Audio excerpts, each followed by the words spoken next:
Another from the Telegraph now, and a new currency for Scotland. Steve, how exciting. Yeah. Have they already left? Is Scotland independent now? No, not yet, but maybe give it time. And then we're hearing about what happens with the money, because who gets what in the divorce that would happen. But any country can peg themselves, and that sounds like a weird phrase, but to the pound. It's happened. What are you pegged to? I believe it's I am within a very close exchange rate mechanism. Sounds uncomfortable. It is, but that's why I'm in this chair. But the point is, they will have to at some point come up with the Scottish pound, which creating a new currency is difficult, or is it? I don't know. These days people do crypto ones. Get Elon Musk involved. Correct. But the big issue here is how quickly it happens. At some point, Scotland should have its own money. Yeah. And not just like exactly the same money but difficult to spend down south type version. Yeah.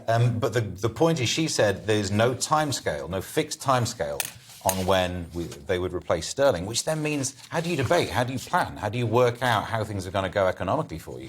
If anything, it's kicking the money can down the road so you don't have to have the difficult conversation. So I guess this currency, what could it be called? Sturge coin? Sturgeling. Oh, yeah, sturgeling's not bad, definitely. That sounds like a freakish animal, but maybe Nicola is. The truth is that, you know, you can't... I mean, I've lived in Scotland for a big chunk of my life. It was one of the most beautiful countries in the world, incredible people. It's also a great economy that punches above its weight, but you do wonder about the strength of a currency that small, don't you? An economy that small with that much national debt. Yeah, and some people say that that's why they would need this flexible, free-to-move currency to try and sort out the debts early doors. Clearly, it's not as good if you are no longer part of the United Kingdom and the Bank of England gets to make your interest rate decisions for you. They lose the ability to control their own interest rates. Right. You wouldn't want that. Independence would be about control. Of course, we know what the secret squirrel plan is, don't we, Nick? And it's about getting Scotland out of the UK and into the EU. That's the long-term I was going to say, I'm surprised they don't want the euro. You know, they love the EU so much and they want to marry it. Why don't they have the euro? You're right, they couldn't control the interest rates and money supply. People have compared it to Panama using US dollars. So it would be a strange situation. Like a lot of things with independence, the plan is vague. They just want to do the independence bit. Then we'll sort out all that red tape about money and stuff later on. And I like this point here.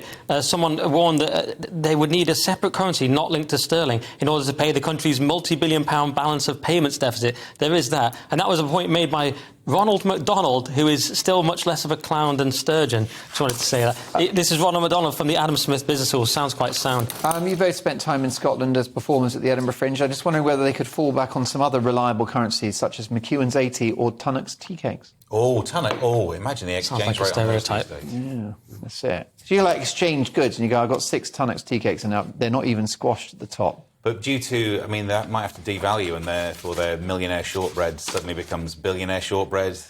Very inflationary. Asking for trouble. Look at that. Look at that ready wit. That's what you pay the big bucks for, folks.